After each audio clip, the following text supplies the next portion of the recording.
Vamos a compartir esta temática, la misión y la oración de la iglesia, y voy a explicar primero en qué parte vamos, cómo hemos llegado hasta acá, y espero que sea de bendición para todos nosotros. Bien, algunas premisas hemos estado hablando. Cuando hablamos de la misión, hablamos por supuesto de la misión de Dios en primer lugar. La misión de la iglesia se desprende de lo que Dios ha hecho y de lo que Dios ha trazado. Así que cuando hablamos de algunas premisas para entender la misión, ya en un par de predicaciones más voy a ir eliminando información, tiene que ver con la existencia de Dios, el origen de la vida y del ser humano en particular, del interés relacional de Dios con su creación y con cada ser humano, del amor de Dios por toda su creación y del propósito amplio y eterno del plan de Dios. Esos son elementos sustanciales que están presentes cuando entendemos la misión de Dios. Algunas otras premisas de la misión es que en medio de esta creación que Dios ha desarrollado, pensando en la vida de cada ser humano en particular, tenemos un problema. La Biblia dice que Dios creó al ser humano, lo va dotado de sentido y de propósito. Sin embargo, el pecado irrumpe y de alguna forma trastoca esa relación, la destruye, generando lo que algunos dicen la depravación total del ser humano, como dice un teólogo, es cierto, un daño profundo, terrible en la vida del ser humano, que finalmente trae consecuencias como la separación, la esclavitud, la condenación y la muerte. ¿Tiene mucho eco? ¿Se escucha con un poco de eco? ¿Sí? Por ahí se escucha, hay que bajarle un poquito el volumen. Al menos yo me escucho de rebote. Y escucharse a uno mismo no es buen consejo, ¿cierto? Todo el tema. Bien. Como se ríe mi señora de mí, pero está bien. Ok. Las consecuencias entonces, separación, ahí sí, muchas gracias.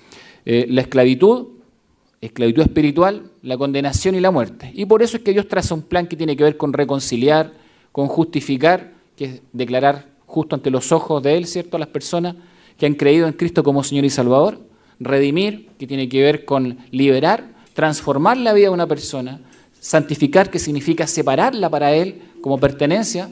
Y por supuesto, establecer su reino. Así es que, vamos a decirlo así, el pecado no toma de sorpresa a Dios, como he dicho en otras oportunidades, sino más bien Dios ya ha trazado un plan. ¿Por qué Dios crea a pesar de que se presume de que el ser humano puede pecar? Como decía un teólogo, John Stott, en realidad es la única forma en que podamos conocerlo, venir a este mundo y tener la oportunidad de decidir, de elegir, ¿cierto?, y de vivir en libertad, ejerciendo ese libre albedrío que por supuesto también presupone la posibilidad de caer. Sin embargo, el hecho de que la posibilidad de caer está y que se produzca no significa que Dios se reste de crear o se reste de buscar un camino para que seamos sus hijos. Así es que hay un plan de Dios en este sentido. Y este plan tiene una motivación muy profunda que es el amor de Dios. Dios busca la redención de toda la creación.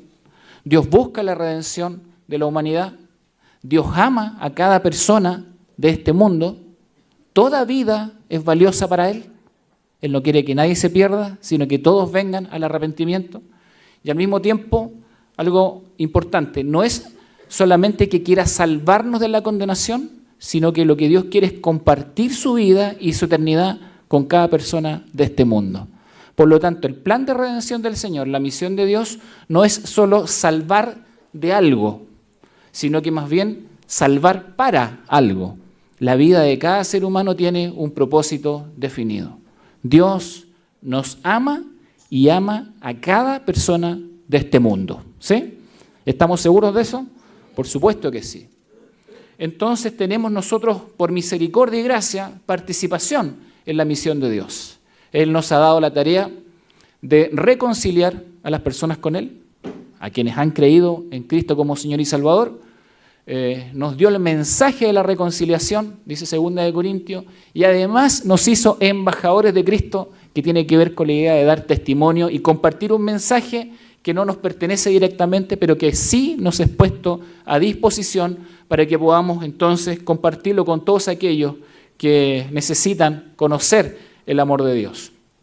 Nuestra misión, por tanto, ayer lo utilicé esto en la reunión de asamblea, predicar el Evangelio de Jesucristo, formando discípulos mediante la enseñanza de todo lo que Él ha mandado y servir en la extensión del reino de Dios desde Peñalolén y hasta lo último de la tierra. ¿Les parece? Una buena misión, ¿cierto? ¿sí? Y estamos enfocados en esta misión, por supuesto. Y ahí está el símbolo de nuestra Iglesia Nacional, que significa que Cristo salva, santifica, sana y es Rey que pronto viene. ¿Sí? Tenemos un objetivo, tenemos una misión y esa misión se desarrolla desde la centralidad y suficiencia de la persona de Jesucristo. Entonces, en estos 2 años, estamos en el curso del 2.º año que estamos acá en la iglesia, hemos tratado 4 grandes temas. Cada predicación está dentro de un eje temático y lo primero que vimos fue comprender la obra de Cristo. Algunos meses lo dedicamos a eso a principios del año pasado. Después hablamos de permanecer en Cristo. ¿Se acuerdan eso? ¿Sí? Permanecer en Cristo. Después hablamos de confiar en Dios. Y ahora estamos en servir en la misión de Dios como súbditos de su reino. Una secuencia temática. Hoy estamos entonces en este 4.º elemento, en este 4.º eje temático que nos ayuda a comprender entonces cómo es que todo lo que el Señor ha hecho en nuestra vida, comprendiendo cómo es que la obra de Cristo, el permanecer en Él y confiar en Dios nos permiten y nos habilitan para servir en su reino como súbditos de ese reino. Por lo tanto, la misión de Dios es nuestra misión. Sirviendo en la misión de Dios como súbditos de su reino, entonces pasa a ser este eje temático que hemos tratado las últimas semanas. Hemos visto estos temas, el reino de Dios y la misión de la iglesia, la misión y la unidad de la iglesia, la misión y el amor de la iglesia, la misión y el servicio al prójimo de la iglesia que compartió nuestro hermano Miguel, y por supuesto, la misión y la adoración de la iglesia. Bien, la iglesia tiene un deber testimonial y cada uno de esos aspectos que hemos mencionado y otros que mencionaremos tienen que ver entonces con la responsabilidad de llevar adelante la misión de Dios. Hoy nos toca la misión y la adoración de la iglesia. Acabo de resumir 1 año y medio. ¿Está todo claro? ¿Estamos bien? ¿Sí? ¿Todos sabemos dónde vamos? ¿Sí? Excelente, muy bien. Entonces, el Salmo 100, que nos va a ayudar en este tema, dice así: cantad alegres a Dios, habitantes de toda la tierra, servid a Jehová con alegría, venid ante su presencia con regocijo. Reconoced que Jehová es Dios, Él nos hizo y no nosotros a nosotros mismos. Pueblos suyos somos y ovejas de su prado. Entrad por sus puertas con acción de gracias, por sus atrios con alabanza. Alabadle, bendecid su nombre, porque Jehová es bueno, para siempre es su misericordia y su verdad por todas las generaciones. Permítanme orar un momento antes de seguir. Padre, muchas gracias por tu bendita palabra. El solo leerla nos alecciona, nos instruye, nos anima, nos exhorta. En esta hora, Padre, en el nombre de Jesús, guíanos para que la reflexión que vamos a compartir en este momento sea de profunda bendición para todos nosotros. Gracias, Señor. Estás con nosotros y nos bendices en este día especial, en este aniversario número 22, donde te damos toda la honra, toda la gloria y te adoramos con todo nuestro corazón. Gracias, Señor. En el nombre de Jesús, amén. Bien, un salmo hermoso, algunos se lo saben de memoria y pueden repetirlo. ¿Quién se lo sabe de memoria todo esto? Allí la hermana, 2, 3. ¿Alguien más se lo sabe? Mi señora también, 4, 5, 6. Bien. Bueno.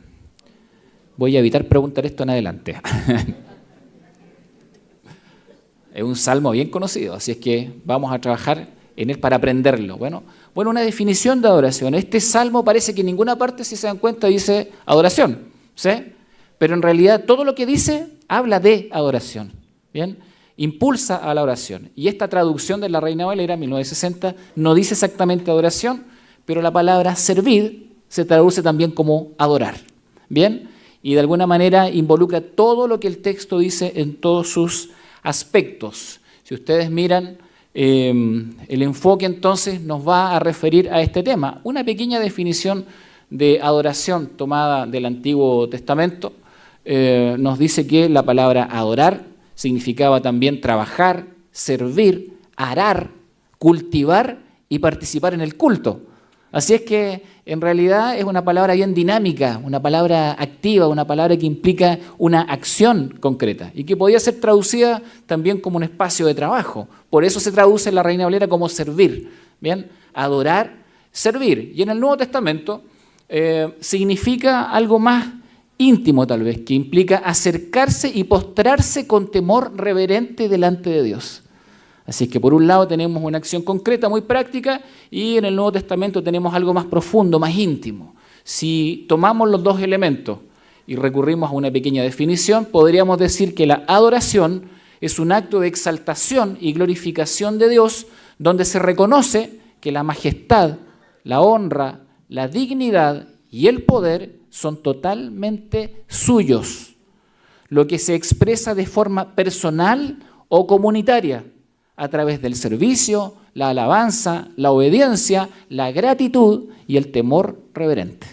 ¿Bien? Adoración. No es solamente algo que se hace. La adoración tiene mucho más que ver con quién es Dios. Tiene que ver con Él, con una definición de su persona y de sus atributos. Nosotros adoramos por quién es Dios, ¿sí? No depende de nuestra condición, no depende de nuestra decisión. La adoración al Señor depende de quién es Él. Y si uno entiende quién es Dios, entonces de manera natural y espontánea va a surgir la necesidad de rendirle adoración. Va a surgir la necesidad de querer obedecer su palabra. Va a surgir la necesidad de querer ser agradecido por cada una de las cosas que uno recibe. Va a surgir la necesidad de buscar una vida en santidad. Va a surgir la necesidad de establecer claramente los parámetros de la ética y la moral para que podamos vivir a la altura de lo que Él también nos enseña cada día. ¿Sí? Una persona que adora a Dios expresa esta adoración de manera práctica, de manera pública y también de manera íntima en lo privado. La adoración a través de la historia bíblica está presente de diferentes maneras y es algo que se va construyendo. En algún punto, cuando uno mira la historia en la Biblia desde Adán hasta Jacob, uno ve que hay mucha iniciativa personal en la adoración. Es algo muy sencillo.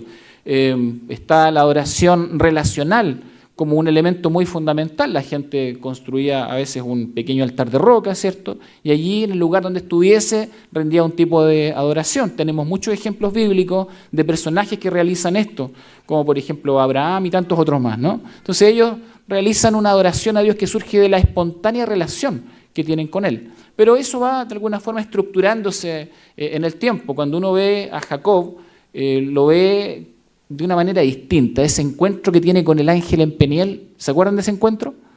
¿Sí? Ese encuentro que tiene con el ángel en Peniel, esa lucha que es el texto que ocurre allí, implica entonces adquirir una mayor conciencia de la presencia de Dios. De hecho, después de esa lucha, Jacob llega a decir, esta es casa de Dios y puerta del cielo, ¿cierto? Usa esa expresión diciendo de que aquí está la presencia de Dios. Entonces empieza a ocurrir algo distinto en la relación con Dios, ¿sí? Dios se hace más presente en la conciencia de las personas y allí donde Dios actúa, entonces las personas reaccionan. Surge en ese tiempo en la historia bíblica el concepto del voto y la promesa, vamos a decir la consagración voluntaria al Señor. Surge también fuertemente una idea de responder frente a lo que Dios hace, frente a la actitud de Dios ante algunos eventos. Así es que se desarrolla más profundamente esta idea de adorar. Tenemos el caso de Moisés, donde nos dice el texto bíblico y nos enseña, ¿cierto?, que se construye un pequeño tabernáculo. Sin embargo, esta idea del tabernáculo que está allí presente como lugar de reunión comunitario nos invita también a pensar que es necesario acercarse a Dios de una manera específica. Hay una enseñanza, hay una didáctica en la idea del tabernáculo. Uno no puede acercarse a Dios como uno quiera acercarse a Dios. Y hay una enseñanza que es importante allí, ¿cierto? Hay un lugar santo, un lugar santísimo. Nos empieza a enseñar entonces que hay que cuidar la forma en que nos relacionamos con Dios. Dios, o el Dios el que ellos han conocido, no es un Dios como otros dioses que se mencionan. No es un Dios que sea manipulable, no es un Dios que se pueda tratar de manera irreverente. El hecho de que tenga cercanía, intimidad y que Él quiera entonces tener una actitud relacional no significa que te puedas acercar a Él sin postrarte delante de su presencia. Y la señal fuerte en este momento de la historia es esa, ¿sí? Tienes que acercarte a Dios, pero acercarte con temor reverente. Tienes que acercarte buscando a Dios con una vida en santidad. En un instante cuando Dios se manifiesta ahí en el monte, ¿cierto? Cuando se entregan las tablas de la ley, la advertencia para el pueblo es: cuidado, mañana, límpiense, lávense, y lo dice en términos espirituales, porque se van a acercar al monte de Dios. ¿Recuerdan esa expresión? ¿Sí? Y cuidado, dice, no lo toquen, ni siquiera toquen el monte donde Dios está, porque ustedes son personas pecadoras y no se han limpiado, no están limpios delante de mi presencia. Surge esa idea entonces de que para acercarse a Dios hay que tener una actitud reverente y, por supuesto, hay que tener una vida en santidad. Pero eso va de alguna forma cayendo en la institución. La adoración pasa a ser un tipo de institución. Salomón construye un templo, ¿sí? Y de alguna manera, que va a ser la gran crítica en el Nuevo Testamento de parte de Esteban, va a decir que de alguna forma Salomón quiere confinar a Dios en una casa. Y muchas personas empiezan a entender la relación con Dios de esa forma. No es el Dios que está en todo lugar, de acuerdo al concepto que se había construido, sino que el Dios que está en el templo. ¿Ven? El Dios al que hay que ir a buscar a ese lugar. Entonces se produce una distorsión en la relación con Dios en ese momento de la historia y surge lo que es una mediación religiosa. Las personas no se acercan a Dios por sí mismas, sino que buscan un mediador y, por supuesto, quedan con la idea de que el templo representa la totalidad de la presencia de Dios. Obviamente entendemos que es una visión incorrecta, como dije, que más adelante va a ser criticada por el texto bíblico, ¿sí? Esto va a producir idolatría, va a producir una pretensión de manipular la presencia de Dios. La adoración se pervierte y se tergiversa. Y luego de esto entonces tenemos el exilio babilónico, el castigo, ¿cierto?, por un pueblo que ha caído en la idolatría. Estando en cautiverio, las personas se tienen que preguntar: si no está el templo, ¿está Dios acá?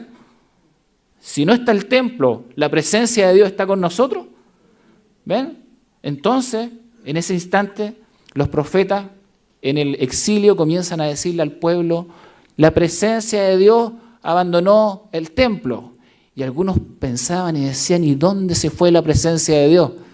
¿Sí? Y entonces los profetas del Señor le dicen: la presencia de Dios está con nosotros acá. No se ha ido, no nos ha dejado, de acuerdo a sus promesas, nos está acompañando. Entonces lograron entender que más allá de la mediación religiosa o más allá de un templo determinado, en realidad la presencia de Dios y su promesa de compañía no estaban confinadas al templo, acompañaban a su pueblo donde éste estuviera. Así es que las personas retornaron a una adoración más familiar. Se formaron en aquel tiempo las sinagogas con un culto más sencillo, un enfoque en el estudio de la palabra. Se comenzó a recuperar la conciencia de la presencia de Dios que se había perdido. ¿Ven cómo va variando de alguna forma y teniendo estos aspectos interesantes lo que es el concepto de la adoración? Y en el Nuevo Testamento, bueno, tenemos estos dos elementos que están presentes en tiempo de Jesús. Está el templo de Herodes, hay un retorno a una religión institucionalizada, una vez más surgen fuertemente los mediadores y hay un control de la adoración. Pero por otro lado, irrumpe la persona de Jesucristo. Y entonces Él muestra que el acceso al Padre es posible para todo aquel que crea en Él. Y Jesucristo es el camino y la verdad y la vida. Y mediante Él tenemos libre acceso al trono de la gracia. Qué maravilla, ¿no? ¿Cierto? Qué hermoso. Entonces, esto cambia todo el escenario. Porque la adoración, que había tenido diferentes enseñanzas, diferentes ilustraciones, que había tenido diferentes medios didácticos para enseñarnos cómo acercarnos y cómo relacionarnos con Dios, finalmente tiene una conclusión mucho más profunda. Sí, cada persona que conoce al Señor puede llegar a ser templo del Espíritu Santo de Dios. Y su vida puede ser un medio de sacrificio. Y entonces puede presentar libremente su vida delante de la presencia del Señor. La iglesia entonces pasa a ser una comunidad de adoradores, de personas que son templo del Espíritu Santo, que entienden que participan en un lugar físico que es necesario, pero que también entiende que la presencia del Señor no está confinada a este lugar, sino que nos acompaña en todo tiempo, en todo lugar y en toda circunstancia. Sí, el Señor está con nosotros en todo lugar. Bendice a su pueblo y acompaña a su iglesia. La iglesia entonces se torna una comunidad adoradora que reconoce la presencia del Señor, que tiene conciencia de la presencia de Dios y que, por supuesto, en base a esa conciencia, entiende que tiene que vivir en santidad. ¿Ven? Adoración, entonces, a través de la historia. Vuelvo al texto bíblico, en otra versión. Aclamen con alegría al Señor, habitantes de toda la tierra. Adoren al Señor con gozo. Vengan ante Él cantando con alegría. Reconozcan que el Señor es Dios. Él nos hizo y le pertenecemos. Esta es una variante muy hermosa. El texto masorético, que se traduce en la Reina Valera, usa la otra expresión. Y no nosotros a nosotros mismos, ¿no? Usa esa expresión. Pero acá el texto de la NTV, que se basa en otros manuscritos, descubiertos más recientemente, usa esta expresión. La NBI dice, somos suyos. Y la NTV dice, y le pertenecemos. Miren qué lindo. Le pertenecemos. Él nos hizo y le pertenecemos. Somos su pueblo, ovejas de su prado. Entren por sus puertas con acción de gracias. Vayan a sus atrios con alabanza. Denle gracias y alaben su nombre. Pues el Señor es bueno, su amor inagotable permanece para siempre y su fidelidad continúa de generación en generación. Este pasaje tiene dos elementos interesantes. Primero, está lleno de imperativos. Hagan esto, hagan esto, hagan esto. ¿Ven? Aclamen, canten, ¿cierto? Alaben, vengan, reconozcan. Y tiene, por supuesto, una invitación. Está lleno de invitaciones. Son imperativos, pero al mismo tiempo son invitaciones. Canten, parte diciendo, que es una forma de traducir la primera palabra, es exaltar públicamente al Señor. Todo aquel, entonces, que conoce al Señor, ¿podrá guardar en su corazón solamente en términos íntimos esa convicción? El Salmo dice que no.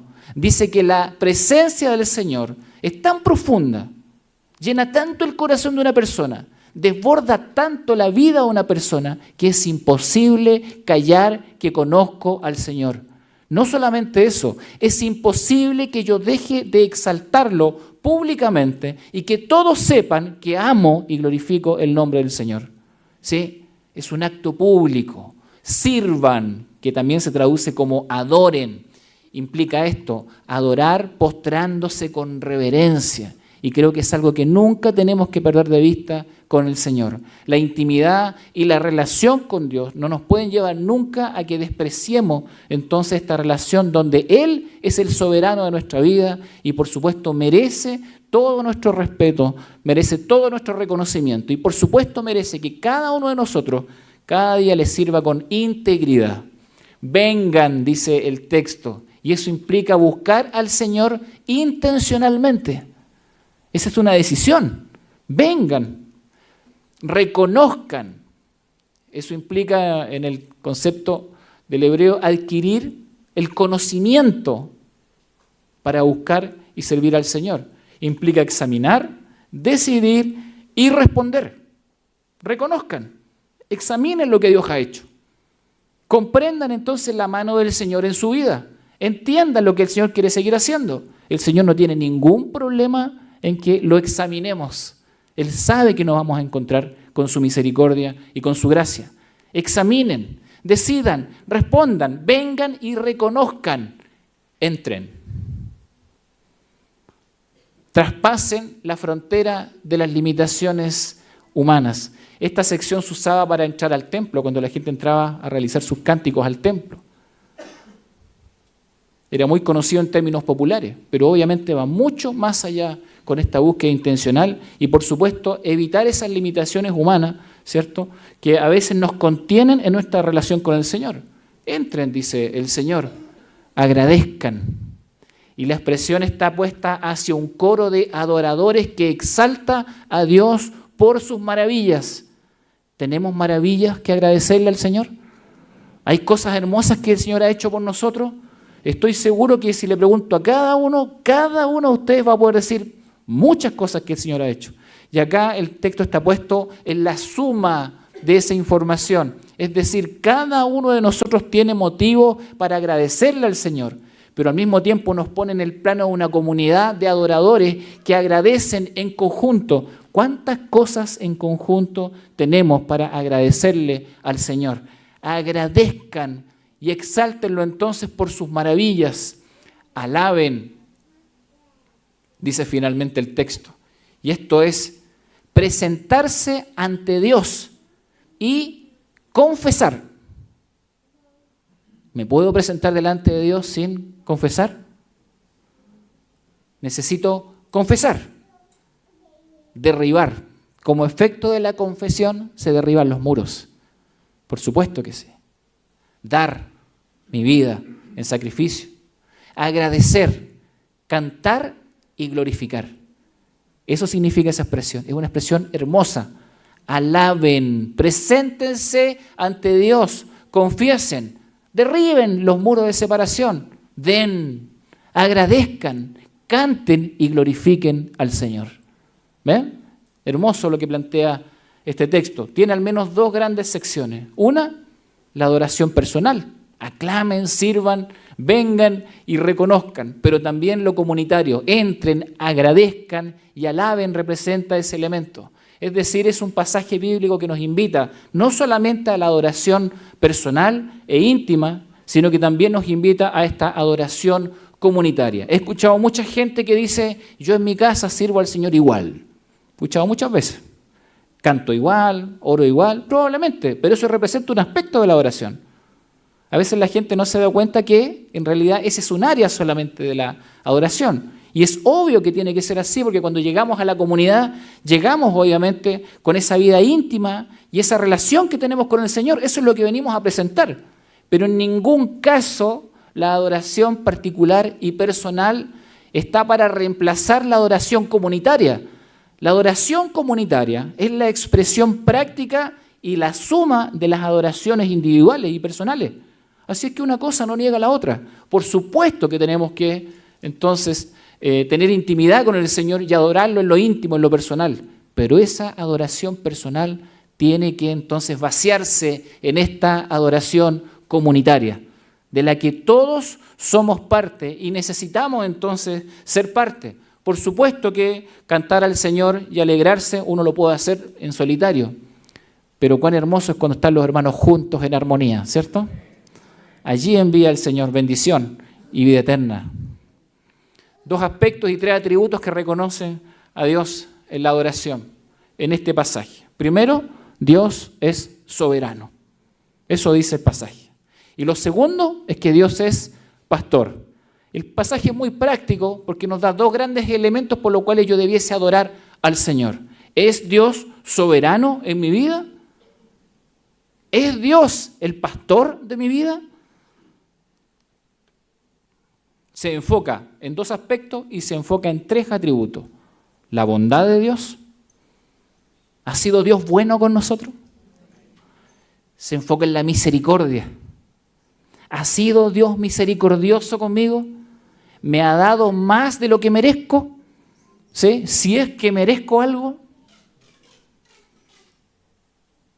La verdad y la fidelidad como tercer atributo. Sí, Dios es un Dios fiel y no cambia y ha mantenido su fidelidad de generación en generación.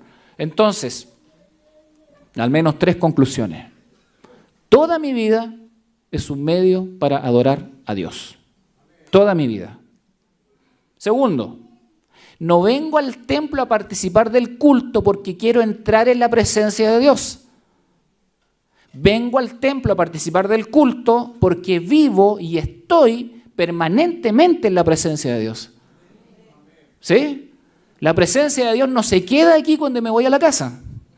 La conciencia de su presencia me acompaña en todo tiempo porque su presencia es real, es viva y es eficaz. Un Dios fiel que nos acompaña en todo momento. No venimos acá simplemente a buscar presencia de Dios.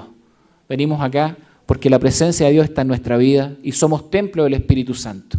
Congregarme y ser parte de una iglesia es una expresión sencilla y natural de mi vida en la presencia de Dios y por tanto es un acto de adoración.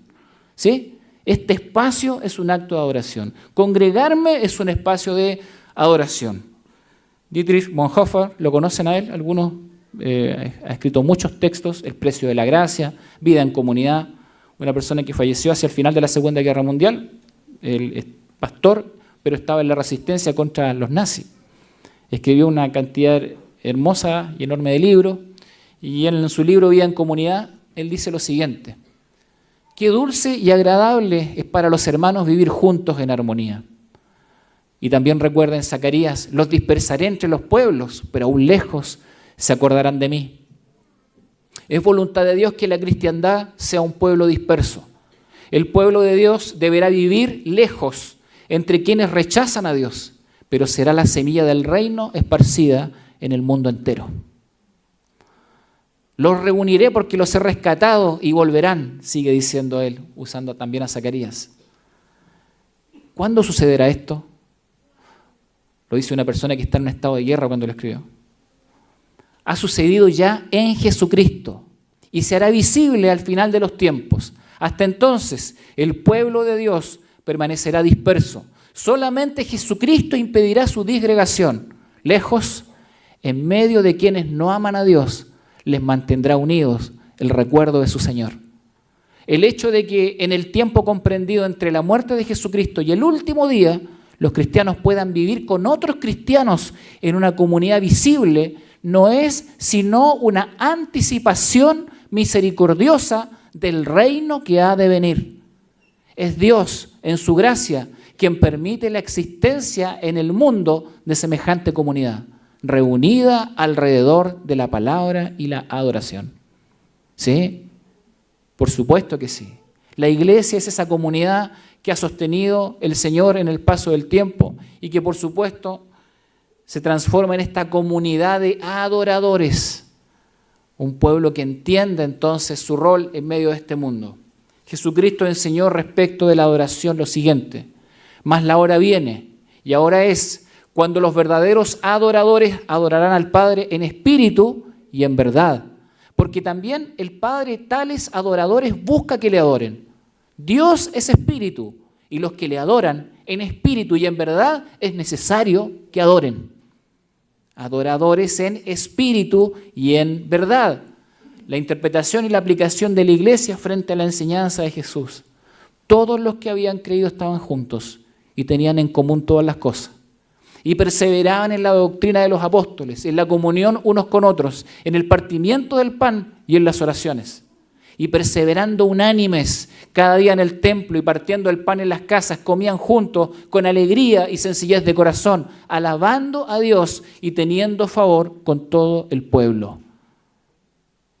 Jesús lo enseñó, la iglesia lo interpretó y lo vivió, nosotros hoy lo experimentamos, pero al mismo tiempo todo lo que hemos aprendido, todo lo que hemos experimentado en términos de adoración, tiene entonces una proyección hacia la eternidad.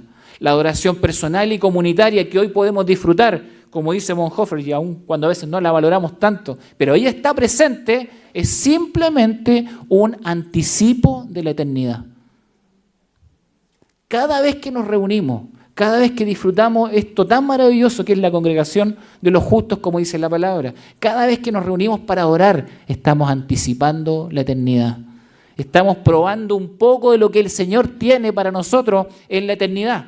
Después de esto miré, dice Apocalipsis, y he aquí una gran multitud, la cual nadie podía contar, de todas las naciones y tribus y pueblos y lenguas que estaban delante del trono y en la presencia del Cordero, vestidos de ropas blancas y con palmas en las manos, y clamaban a gran voz diciendo: la salvación pertenece a nuestro Dios que está sentado en el trono y al Cordero.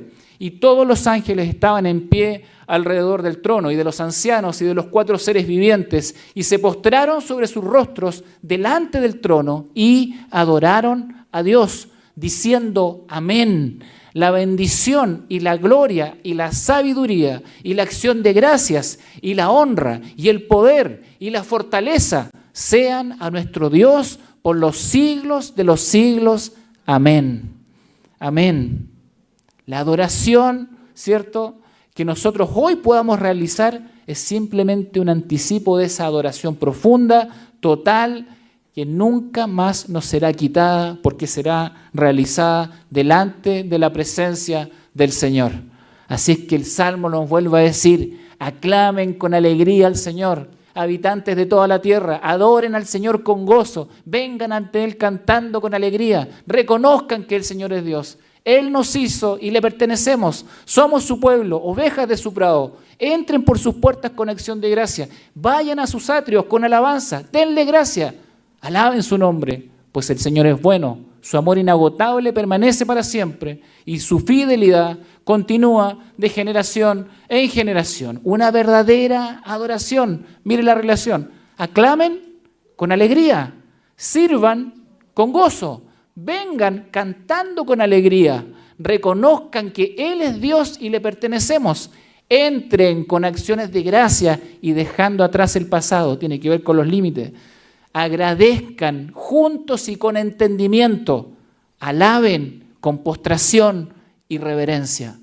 Sí, queridos hermanos, hemos sido invitados a este espacio hermoso de adoración al Señor, donde Él nos bendice, nos sostiene, cuida de su iglesia y nos da la oportunidad a nosotros, personas pecadoras, personas que no teníamos ninguna oportunidad ni posibilidad de llegar a conocer este Dios maravilloso. Y nos da la oportunidad de alabarlo, de glorificarlo y de adorarlo de todas las formas que Él nos ha provisto. Una verdadera adoración. ¿Y el motivo? Lo dice al final. El Señor es bueno.